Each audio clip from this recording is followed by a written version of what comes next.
జరగబోయే టీ20 ప్రపంచ కప్ భాగంగా ఆస్ట్రేలియా వర్సెస్ ఇండియా ఇది 51వ మ్యాచ్ సూపర్ 8 భాగంగా జరిగే ఈ మ్యాచ్ రేపు రాత్రి 8 గంటలకు జరగబోతుంది.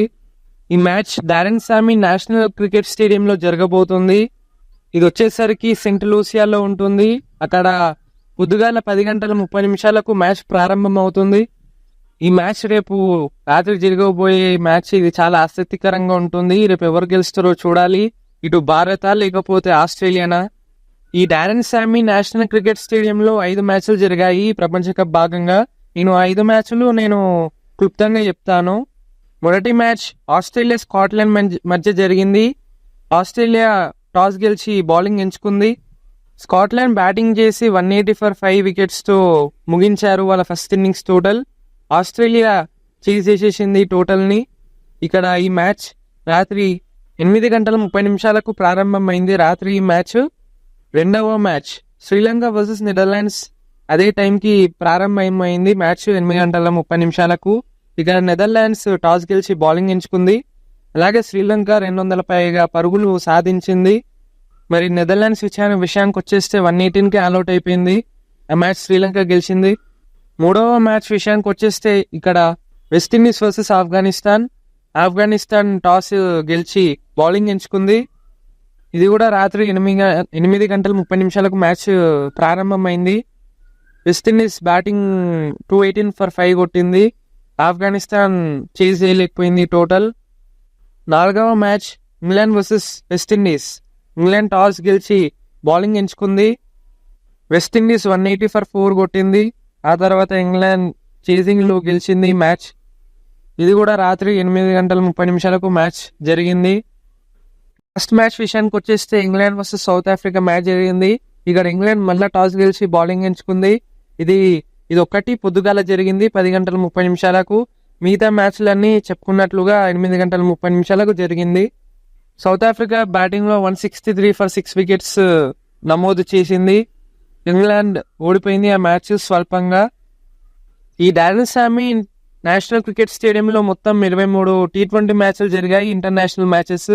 దీంట్లో ఇక్కడ ఫస్ట్ బ్యాటింగ్ చేసిన వాళ్ళు 12 టైమ్స్ గెలిచారు. అలాగే సెకండ్ టైం బ్యాటింగ్ చేసిన వాళ్ళు 11 టైమ్స్ గెలిచారు. మరి ఈ గ్రౌండ్లో హైయెస్ట్ స్కోర్ 218, మరి లోయెస్ట్ స్కోర్ కూడా 105. ఆ రెండు వెస్టిండీసే నమోదు చేశాయి. ఇక్కడ average score batting first 166. Toss గెలిచిన వాళ్ళు 11 టైమ్స్ గెలిస్తే టాస్ ఓడిన వాళ్ళు 12 టైమ్స్ గెలిచారు. అంటే ఈ స్టేడియం బాగా హోరాహోరీగా సాగుతుంది బ్యాట్కి బాల్ మధ్యలో. అంటే ఇది మంచి పరిణామమే ఇండియాకి ఆస్ట్రేలియాకి. కానీ ముఖ్యంగా చెప్పుకోవాలంటే ఈ స్టేడియం బ్యాటింగ్కి బౌలింగ్కి అనుకూలిస్తుంది. డ్యూ కూడా ఉంటుంది, ఎందుకంటే అక్కడ మ్యాచ్ రాత్రి జరుగుతుంది. కానీ ఇండియా మ్యాచ్ కాబట్టి ఇది పొద్దుగాల జరుగుతుంది. ఇది 10:30 ఆ స్టేడియంలో. సో డ్యూ ఫ్యాక్టర్ ఉండదు ఆ మ్యాచ్కి. వాతావరణం విషయానికి వచ్చేస్తే సూచనలు మంచిగా లేవు, ఎందుకంటే రేపు అక్కడ వర్షాలు పడబోతున్నాయి. చూడాలి మరి ఇది ఎంతవరకు మ్యాచ్ని ప్రభావితం చేస్తాయో. ఈ వర్షాలు అయితే పొద్దుగల మాపటి ఏమంటారు 6 గంటల నుంచి 9 గంటల వరకు వర్షాలు ఉంటాయి. ఆ తర్వాత క్లౌడీ ఉంటుంది. మరి వర్షానికి మ్యాచ్కి ఆటంకం కలగదని అనుకుంటున్నాను. వెదర్ రిపోర్ట్స్ ప్రకారం ఇప్పుడు చూసినాను.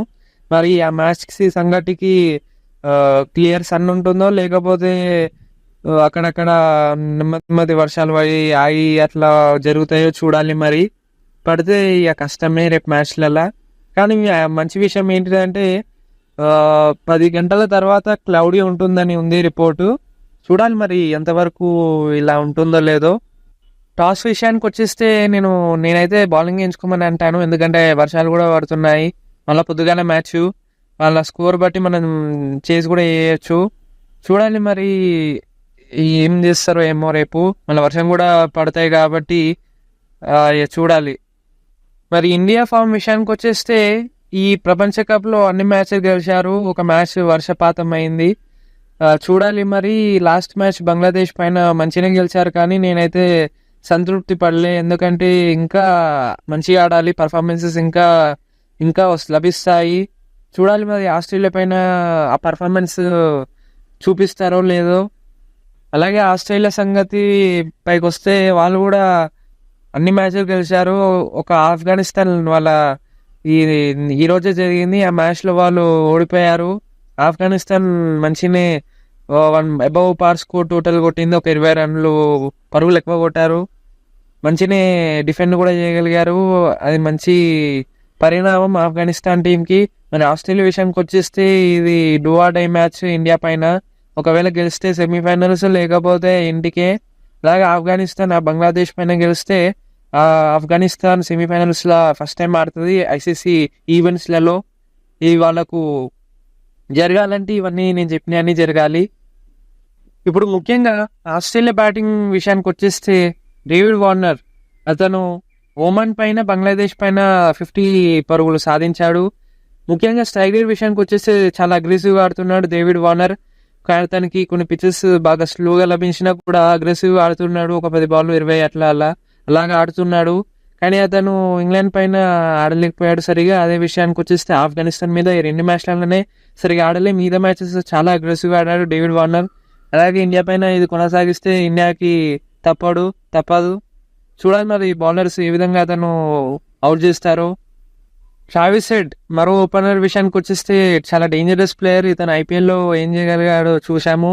అలాగే అతను ఒక ఫస్ట్ మ్యాచ్ ఆడలే, మిగతా మ్యాచ్లలో బాగా రాణించాడు. చాలా అగ్రెసివ్గా ఆడాడు. మరి ఆఫ్ఘనిస్తాన్ విషయానికి వచ్చేస్తే డకౌట్ అయిపోయాడు. చాలా అగ్రెసివ్గా ఆడుతున్నాడు. ఒక 50 ఉంది, ఒక 50 కొట్టాడు స్కాట్లాండ్ పైన. చాలా అగ్రెసివ్గా ఆడతాడు ట్రావిస్ హెడ్.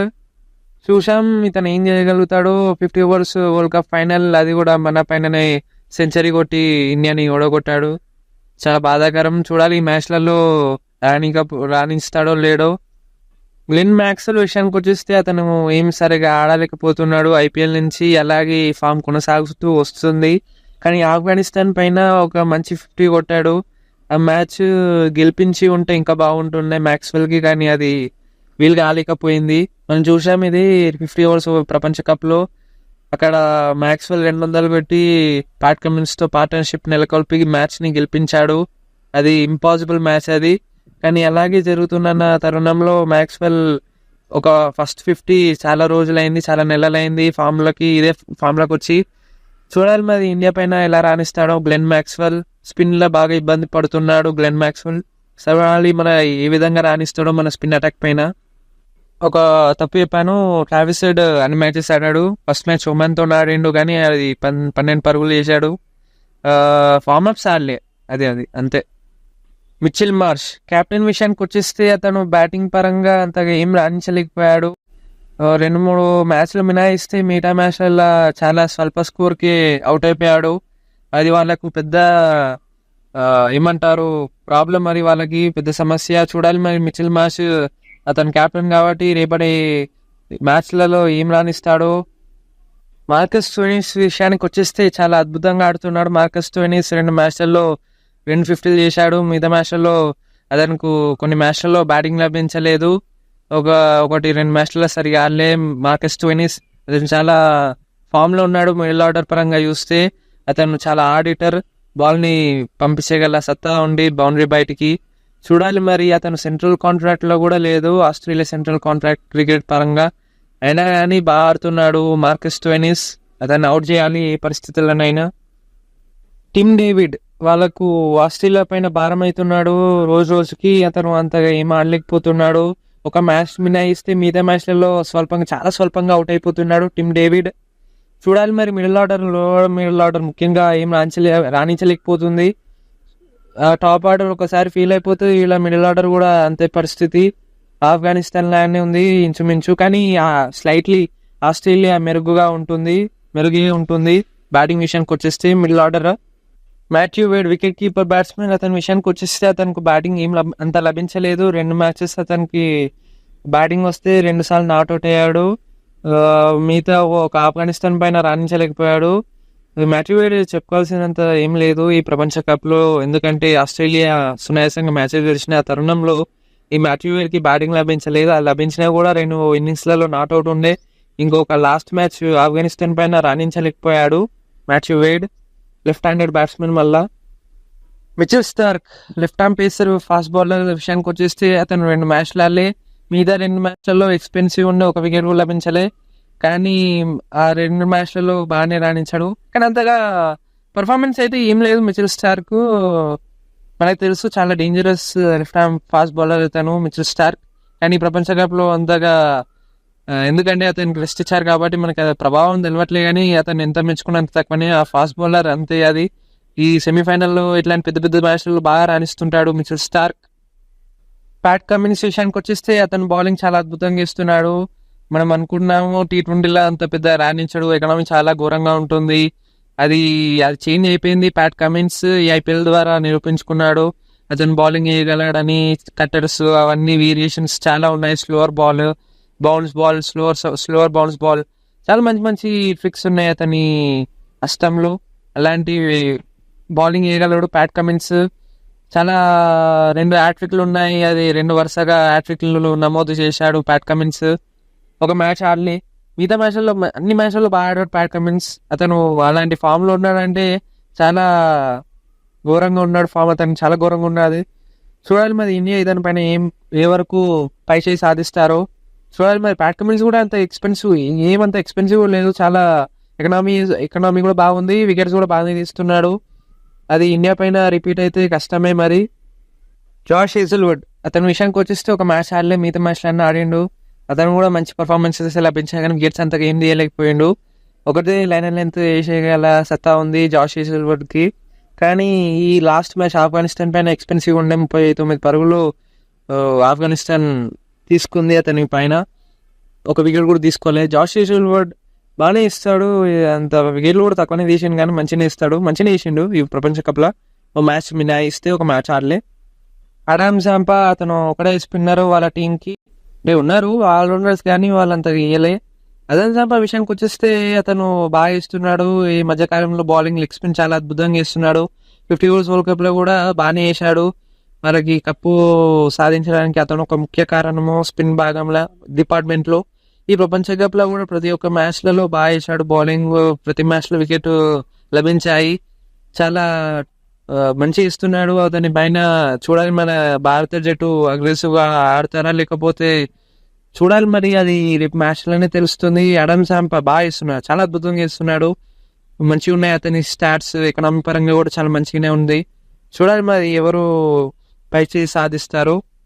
మార్కస్ స్టోయినిస్ విషయానికి వచ్చేస్తే అతను ఆల్రౌండర్. బౌలింగ్ పరంగా అతను ఒక మ్యాచ్ ఆడలే స్కాట్లాండ్ పైన. మిగతా మ్యాచ్లలో అతను 2 ఓవర్లో వేసి ఒక మ్యాచ్లో ఫుల్ ఓవర్స్ అని వేసినట్టు ఉన్నాడు.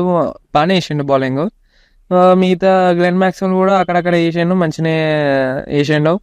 ఓకే వాళ్ళు మంచిగానే ఉంది. ఓకే అన్ని విభాగాలు అన్ని మంచిగానే ఉన్నాయి. మరి మన ఇండియన్ బ్యాటింగ్ విషయానికి వచ్చేస్తే విరాట్ కోహ్లీ అంతగా రాణించలేకపోయాడు ఈ గ్రూప్ స్టేజ్ పరంగా చూస్తే. కానీ సూపర్ 8 విషయానికి వచ్చేస్తే ఈ బంగ్లాదేశ్ పైన ఆడడం మొదలు పెట్టినట్టు అనిపించింది కానీ అది అవుట్ అయిపోయాను. మనం బిల్ చేసిండు కానీ అన్ఫార్చునేట్గా అవుట్ అయిపోయాడు విరాట్ కోహ్లీ. ఈ సూపర్ 8 స్టేజ్లో బాగానే ఆడాను కానీ అతను స్థాయి మించిన ఇన్నింగ్స్ అయితే ఆడలే. చూడాలి మరి ఆస్ట్రేలియా పైన అతనికి నచ్చిన అపోనెంట్. చూడాలి మరి ఎంతవరకు రాణిస్తాడు విరాట్ కోహ్లీ. అతని పైన ఎలాంటి సందేహం అయితే నాకు లేదు. ఫామ్ విషయానికి వచ్చేస్తే కూడా చాలా అద్భుతమైన ఫామ్, ఆయన ఫామ్లో ఉన్నాడు కానీ రన్సే రావట్లే అంతే. రోహిత్ శర్మ విషయానికి వచ్చేస్తే మరో ఓపెనర్. అతను అగ్రెసివ్గా ఆడడమే మైండ్ సెట్ అతనిది. బౌలర్స్ని లైన్ అండ్ డిస్టర్బ్ చేయడం, రిథమ్ని వాళ్ళని డిస్టర్బ్ చేసి అనుకూలంగా బౌలింగ్ వేయించుకునే ప్లేయర్ రోహిత్ శర్మ. కానీ ఒక 50 మినాయిస్తే మిగతా దాంట్లో స్ట్రగుల్ అయ్యిండు రోహిత్ శర్మ. షార్ట్స్ ఆడే ప్రయత్నంలోనే అవుట్ అయిపోయాడు కానీ ఎలాంటి అది ఆడడమే రిస్క్తో కూడుకున్న ఇన్నింగ్స్ అవి తనకి కుదరలే. ఆ ఇన్నింగ్స్ అయితే రాలే. బంగ్లాదేశ్ పైన వచ్చినట్టే అనిపించింది కానీ మంచిగానే ఆడాడు. పవర్ ప్లేలో ఆ స్కోరు, బౌలర్ మీద ప్రెషర్ పెట్టడము, స్పిన్నర్స్ మీద అటాక్ చేయడము, అలాంటి మంచి స్ట్రైక్ రేట్ కూడా మంచిగానే ఉంది. చూడాలి మరి ఆస్ట్రేలియా పైన కూడా అలాంటి ఇన్నింగ్సే కావాలి మనకి. రిషబ్ పంత్ విషయానికి వచ్చేస్తే left handed batsmen, number 3 position. మంచిగానే ఆడుతున్నాడు రిషబ్ పంత్. అగ్రెసివ్ ఆడుతున్నాడు అతను కూడా, చాలా అగ్రెసివ్ రిషబ్ పంత్. స్పిన్నర్స్ని మంచిగా ఆడగల ప్లేయర్. రివర్స్ స్వీప్లోనే అవుట్ అయిపోయాడు లాస్ట్ మ్యాచ్లో కూడా. ఆ పోయిన మ్యాచ్లో కూడా రషీద్ ఖాన్ బౌలింగ్లోనే అవుట్ అయిపోయాడు రివర్స్ స్వీప్. చూడాలి మరి రివర్స్ స్వీప్ని కంటిన్యూ చేస్తాడా లేకపోతే లేకపోతే ఆయన అని ఆడాడా చూడాలి. నాకు తెలిసినంత వరకు రివర్స్ స్వీప్ అయితే ఆడతాడు పక్కా. ఎందుకంటే అతని పైన నమ్మకం అతనికి ఎక్కువ ఉంది. చూడాలి మరి రిషబ్ పంత్ ఇలానే కొనసాగితే భారత జట్టుకి మంచిదే. ఎందుకంటే అతని స్ట్రైక్ రేటు, అతను చేసే పరుగులు చాలా తొందరగా చేస్తాడు. అతను అగ్రెసివ్, చెప్పాను కదా, చాలా అగ్రెసివ్ ఆడతాడు, రిస్క్ ఎక్కువ తీసుకుంటాడు. సేమ్ సూర్యకుమార్ యాదవ్ కూడా అంతే. అతను కూడా ఒక 6 కొట్టి ఆ తర్వాత అవుట్ అయిపోయాడు పోయిన మ్యాచ్లలో. అతను ఫామ్ అందుకుంటున్న తరుణంలోనే ఇలాంటి ఇన్నింగ్స్ కావాలి మనకి. ఎందుకంటే చూడాలి మరి సూర్యకుమార్ యాదవ్, నా టీంలో అతనే X factor Suryakumar Yadav. Match మలుపును తిప్పగల సత్తా ఉంది సూర్యకుమార్ యాదవ్కి. చూడాలి అడమ్ జాంపన్ ఎట్లా ఎదుర్కొంటాడో, ఈ ప్యాట్ కమిన్స్, మిచిల్ స్టార్క్ బౌలింగ్లో, ఈ మార్కస్ ట్వినిస్, చూడాలి మరి ఎంతవరకు సాధిస్తాడో పరుగులు. శివన్ దుబే విషయానికి వచ్చేస్తే పోయిన మ్యాచ్లో మంచిగా ఆడిండు శివన్ దుబే. 6 డాట్ బాల్ ఆడిండు. మిగతా ఈ వికెట్లో పడుతున్న తరుణంలో అతను స్ట్రైక్ రొటేట్ చేయడం అయినా కాన్సన్ట్రేట్ చేసిండు. అక్కడ ఇక్కడ 6 బాధిండు. మంచిగానే అనిపించింది శివన్ దుబే, మంచిగానే ఆడిండు. హార్దిక్ పాండ్యా ఎంత పెంచుకున్నా అంత తక్కువనే. ఈ కాలంలో ఐపీఎల్లో అంతగా అతని పైన బాగా విపరీతమైన త్రోస్ చేశారు.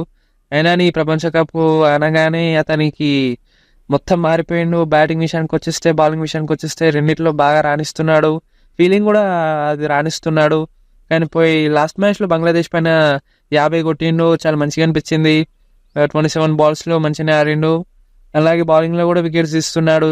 చాలా క్లెవర్ బౌలర్, అది ఎవరు చెప్పరు కానీ అంత కనబడుతుంది. ఎందుకంటే బ్యాట్స్మెన్ అతన్ని బ్యాటర్ది మూమెంట్స్ అన్ని రీడ్ చేసి దాని తగ్గట్టు బౌలింగ్ చేస్తున్నాడు, డిసీవ్ చేస్తున్నాడు బ్యాటర్స్ని. అది చాలా పెద్ద నాకు ఇంప్రూవ్మెంట్ కనిపించింది పాండ్యా బౌలింగ్లో. జడేజా విషయానికి వచ్చేస్తే బ్యాటింగ్లో అంత చెప్పుకునేదాకా ఏమీ లేవు. అతనికి కొన్నిసార్లు బ్యాటింగ్ లభించలే. మన అక్షల్ పటేల్ విషయానికి వచ్చేస్తే అతనికి లభించిన దాంట్లో బాగానే ఆడాడు. చూడాలి మరి. బౌలింగ్ విషయానికి ఇద్దరి పరంగా వస్తే మంచిగా వేశారు జడేజా, అక్షర్ పటేల్. ఇద్దరు లెఫ్ట్ ఆర్మ్ స్పిన్నర్సే. రైట్ హ్యాండర్స్ని ముప్పతిప్పలు పెడతారు. అలాగే లెఫ్ట్ హ్యాండర్స్ తక్కువేం కాదు, వాళ్ళు కూడా ఇబ్బంది పెడతారు. కుల్దీప్ యాదవ్ స్పిన్ విషయానికి వస్తే లాస్ట్ 2 మ్యాచెస్లో మంచిగా వేశాడు. చూడాలి మరి ఆస్ట్రేలియా పైన అతను ఎంతవరకు రాణిస్తాడో, అతని స్పిన్తో ఎంత తిప్పలు పెడతాడో లేడో చూడాలి కుల్దీప్ యాదవ్.